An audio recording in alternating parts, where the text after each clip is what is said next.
كابتن صابر المنياوي في تصريح لشبكه وفاء اليوم الاخباريه، تقييم حضرتك النهارده لمباراه النادي المصري؟ والله الماتش مش حلو يعني. فريق الرجاء عمل مباراه كويسه، هم كانوا متعاونين مع بعض بعكسنا في الشوط الاول بالذات، يعني ان ما كانش فيه تحركات لبعض وما كانش فيه جماعيه في الدفاع ولا في الهجوم، لكن الشوط الثاني اتحسن شويه.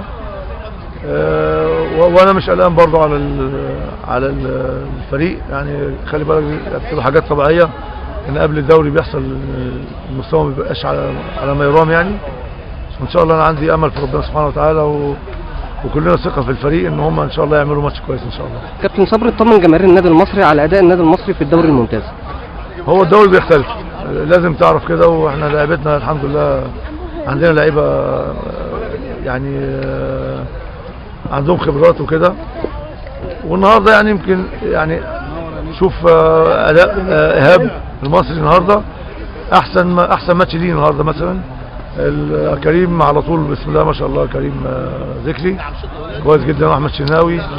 الباقي ما كانش على المستوى بتاعه يعني، لكن انا مش قلقان يعني. ان شاء الله بامر الله تعالى في الدوري الاداء بيختلف جدا جدا يعني. بالتوفيق يا كابتن. الله يكرمك.